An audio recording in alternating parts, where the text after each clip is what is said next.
बंगाल में आज टेंशन इतनी हाई है तो कल तो पोलिंग डेट है। आप सोचिए जरा किस तरीके का खौफ, किस तरीके का तनाव यहाँ पर दिखाई दे रहा है। और जो पहला बयान हमने बीजेपी के समर्थक का सुना, उसमें उन्होंने एक मस्तान शब्द का इस्तेमाल किया था। ये मस्तान कौन है?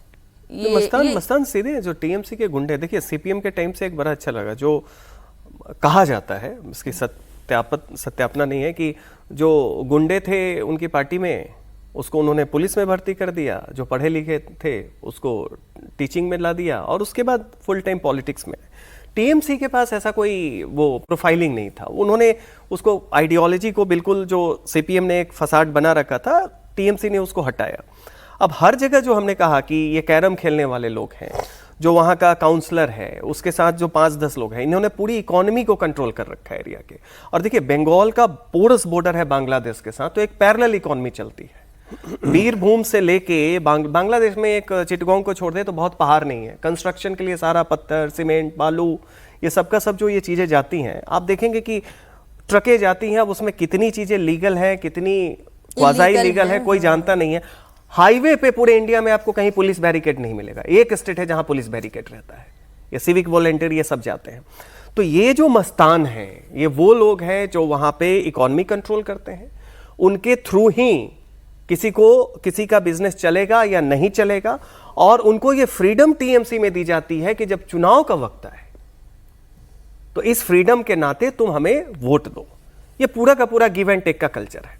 अब बीजेपी और इलेक्शन कमीशन दोनों को ये आइडेंटिफाई करना था कि हर विधानसभा में कितने टीएमसी के ऐसे एंटी सोशल एलिमेंट हैं। उसका तरीका बहुत ही आसान होता है, जरूरी नहीं है कि वो इस तरीके से आके आपका सर फोड़े, आके कच्चा बम, जो एक कल्चर है जो 2018 के पंचायत चुनाव में, जिसमें टीएमसी ने 40% सीट अनकंटेस्टेड जीत ली, को नॉमिनेशन ही नहीं करने दिया। वासुदेव आचार्य थे पुरुलिया के सीपीएम के 7 बार के सांसद, उन्हें दौड़ा दौड़ा के पीटा गया। तो वो जो 18 का वायलेंस था, जिसका रिएक्शन हुआ कि बाम से राम, सारा सीपीएम का वोटर जो है वो बीजेपी में आया। अब ये जो मस्तान कल्चर वहां पे है, उसको वो इतना फ्रीडम, इंप्यूनिटी क्या है, स्टेट पुलिस वहां पे, बाकी जगह इंडिया में पुलिस बायस्ड होती है, उस पर आरोप लगता है।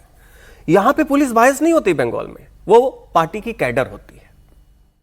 वो मैं इसको ऐसे समझू क्या कि मान लीजिए सेक्टर 85 में कोई घटना घटी, कोई क्राइम हुआ, उसे अगर मैं रिपोर्ट करने जा रही हूं पुलिस में, तो पुलिस पहले उस मस्तान से पूछेगी कि कहानी क्या है, और उसके आधार पर वो रिपोर्ट होगी, रेदर देन कि जो मैंने देखा, मैंने कहा, the side of the angle which has to be reported. Police आपको फ्रेम करेगी और जेल में डालेगी। अच्छा, ये तो और बुरा है। बहुत आप हल्के में ले रही है। बंगाल में पुलिस बायस नहीं होती है, वो पार्टी कैडर का काम करती है। इसीलिए वहां पे देखिए रूलिंग पार्टी वायलेंस होता है। जो रूलिंग, सिद्धार्थ शंकर कांग्रेस में थे, जम के वायलेंस हुई, सीपीएम आई, कांग्रेस कभी उठ नहीं पाई।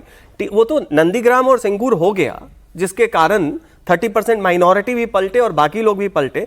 11 में ममता आ गई, फिर उन्होंने सीपीएम को फिनिश कर दिया। अब बीजेपी आने की कोशिश कर रही है, पब्लिक ये लड़ाई लड़ रही है। बीजेपी के पास इस वक्त किसका कैडर है? नहीं, अपना बीजेपी के साथ जो आया, अपने अलावा नहीं, लेफ्ट पार्टी का कैडर है, और एक कैडर नहीं है उस तरह का। बीजेपी के पास वोट है, सपोर्ट है, जो चुपचाप साइलेंटली जाकर के वोट करता है, जो अपने आसपास मुस्लिम आबादी बढ़ने से परेशान है, जो इस तरह का जो कल्चर है, ये क्लब कल्चर और पाड़ा क्लब जो बनते हैं, जिसकी वजह से एक्सटॉर्शन है, जो कटमनी प्रधानमंत्री बार बार कहते हैं। वहां तो बताया ना अभी सज्जन जी ने कि सीमेंट बालू कहां से खरीदना, ये बताना होता है। अब तो आपको वहां अगर अपना घर बना रहे हैं तो ठेकेदार को जो पर स्क्वायर फीट देंगे, उसके अनुपात में पर स्क्वायर फीट इन क्लब्स को देना होता है। अलीगंज में, अलीबाग में, कई अलीगंज में ऐसे इलाके हैं जहां 1500 रुपए पर स्क्वायर फीट देना पड़ता है आपको। ये जो मस्तान लोग होते हैं उनको, आप अपने इस गर्मी में अगर अपने घर में एसी बदल रहे हैं तो 5000 रुपए आपको क्लब में देना है। एसी खरीद के आप ले आए हैं, वो अलग बात है। तो ये जो कल्चर चलता है, ये जो पैरेलल इकोनॉमी चलती है, जो अभी ये कह रहे थे सज्जन जी, बीरभूम से आप तस्करी का एक कल्चर है, इस तरह से एक्सटॉर्शन का एक कल्चर है। लेकिन अब इसी में टीएमसी की ताकत भी छिपी है। आप ये समझिए कि अभी जो ये पुलिस करती है, फ्रेम करती है, या पुलिस जो पार्टी का जो वर्कर है वो डिसाइड कराता है, तो ये आप समझिए कि हर बार झगड़ा हिंदू बनाम मुस्लिम नहीं होता है ना। जब हिंदू बनाम हिंदू झगड़ा हुआ और एक व्यक्ति के साथ, एक हिंदू परिवार के साथ जो पुलिस खड़ी हुई, तो वो हिंदू परिवार तो तृणमूल के साथ रहेगा ना। तो ये जो इसमें इनकी ताकत भी छिपी हुई है, इससे ये लोग अपनी ताकत इकट्ठा करते हैं। और बंगाल के बारे में एक बहुत इंटरेस्टिंग कहावत है जो हम लोग गए थे, सज्जन जी ने भी सुना होगा, आप जाइएगा तो बताएंगे लोग कि वहाँ एक आदमी रहता है तो वो कविता लिखता है, कहानी लिखता है, फोटो पेंटिंग करता है। 2 आदमी हो जाएगा तो वो एक क्लब बना लेगा दुर्गा पूजा करने के लिए, कैरम बोर्ड खोलने के लिए। 3 आदमी हो जाएगा तो वो एक कम्युनिस्ट पार्टी बना लेगा, और चौथा आदमी हो जाएगा तो फिर उसमें से 2 पार्टी बन जाएगी, 2 लोग अलग होकर 2 पार्टी बना लेंगे। तो ये एक प्रोसेस है जो कंटिन्यूअस चलता रहता है वहां पश्चिम बंगाल में।